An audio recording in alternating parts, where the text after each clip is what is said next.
So సినీ ఇండస్ట్రీలో ఎటువంటి entry ఇవ్వకుండా, ఎటువంటి సినిమా చేయకుండా, తనకి తాను ఒక ఫ్యాన్ బేస్ క్రియేట్ చేసుకుంటున్న, సో తండ్రికి తగ్గ తనయుడు అనిపించుకుంటున్న అకీరా నందన్ ఇప్పుడు ప్రెజెంట్ మన సోషల్ మీడియా ఫుల్ ట్రెండింగ్ అనమాట.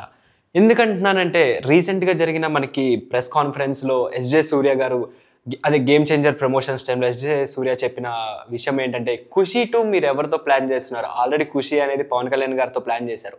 మరి 'ఖుషి 2' అకీరా నందన్‌తో ప్లాన్ చేస్తున్నారా అని అడిగిన ప్రశ్నకి, తప్పకుండా నాకు ఆ ఛాన్స్ వస్తే నేను ఖచ్చితంగా అకీరా నందన్‌తో 'ఖుషి 2' ప్లాన్ చేస్తా అనైతే ఎస్‌జే సూర్య చెప్పారు. మరి రీసెంట్‌గా ఒక 2, 3 డేస్ బ్యాక్ 'పంజా' సినిమా మనకు అప్పట్లో తెలుసు 'పంజా' సినిమా అంతగా ఆడకపోయినా కానీ చాలామంది ఆడియన్స్‌కి బాగా కనెక్ట్ అయింది 'పంజా' సినిమా. బట్ 'పంజా' సినిమా డైరెక్టర్ విష్ణువర్ధన్ మాట్లాడుతూ ఆయన ఏమన్నారంటే, 'పంజా 2' మీరు అకీరా నందన్‌తో ప్లాన్ చేస్తారా ఏమన్నా అని అడిగిన ప్రశ్నకు, తప్పకుండా నేనైతే 'పంజా 2' అకీరా నందన్‌తో చేస్తాను. ఎందుకంటే నేను రీసెంట్‌గానే అకీరా నందన్‌ని కలిసాను. చాలా బాగున్నాడు. చాలా చార్మింగ్ ఉంది ఫేస్. అలాగే చాలా అందంగా ఉంటాడు. చాలా మంచి హైట్ ఉన్నాడు. ఇలా చాలా చెప్పారనమాట అకీరా నందన్ గురించి. ఎప్పుడో నేను చిన్నప్పుడు చూశాను.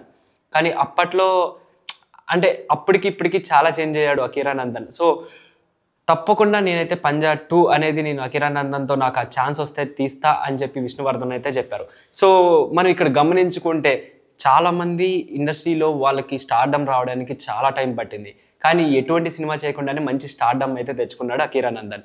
మరి ఈ సినిమాలు 'ఖుషి 2' అలాగే 'పంజా 2' మరి నాన్నకి తగ్గ తనయుడు అనిపించుకొని మరి నాన్న బాటలోనే పయనిస్తాడా లేదా అనేదైతే మనం చూడాలి.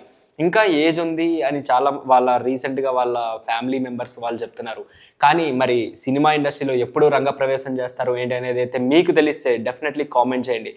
మరిన్ని ఇంట్రెస్టింగ్ అప్డేట్స్ కోసం please do like, share and subscribe to tag Telugu.